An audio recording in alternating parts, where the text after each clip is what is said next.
अस्सलाम वालेकुम जी, काश्तकार भाइयों और व्यूवर्स, आइए चलते हैं आज की मौसमी सूरत हाल जानते हैं। आपको मालूम है जैसा कि कल बरोज़ पीर भी मुल्क के बेशतर हिस्सों में जो है बारिश हुई है, तो आज देखते हैं कैसी सूरत हाल है। बादलों की सूरत आप देख सकते हैं, सुबह से जो है मुकम्मल तौर पर आज बरोज़ मंगल जो है वो खुश्क रहेगा। बलूचिस्तान के अंदर जो है आज मौसम ज़्यादातर खुश्क रहेगा, लेकिन कोयटा और ग्वादर में जो है आपको बादल ये नज़र आ सकते हैं, बादल हैं और बारिश मुमकिन हो सकती है।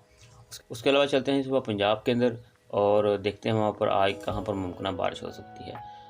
आज याद रखें स्पेल की आखिरी बारिशें हैं, तो इसमें आज मरी शामिल है, गलियात है, पिंडी है, टकचकवाल, झेलम, वहाँ पर तेज़ हवाओं के साथ जो है वो बारिश हो सकती है। कि आज केपीके में करम, चित्राल, दीव, स्वात, मालाकंड, मनसहरा और कोस्तान के एरिया में जो है और एबटाबाद में है चंद मकामात पर जो है तेज़ हवाओं के साथ जो है वो बारिश हो सकती है।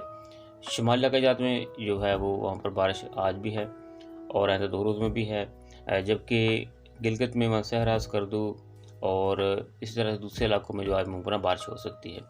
बाकी पूरे मुल्क में इंशाअल्लाह ताला जो मौसम जो है वो खुश रहेगा। आजकल भाइयों गंदम की हार्वेस्टिंग की तरफ चलते हैं। याद रखें कि इस दफ़ा जो है गंदम की हार्वेस्टिंग जो है वो ज़रा मुख्तलिफ होगी। उसमें आपको चंद एक बातों का ख्याल करना होगा। याद रखें कि इस वक्त ज़मीन के अंदर नमी होगी, 2-4 धूप से जो है वो भी सेटिंग होगी।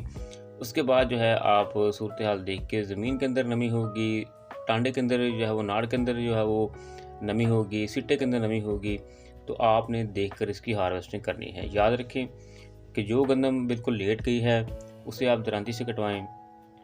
हार्वेस्टर भी इसे काट सकता है, लेकिन बेहतर है कि दरांती से कटवाएँ।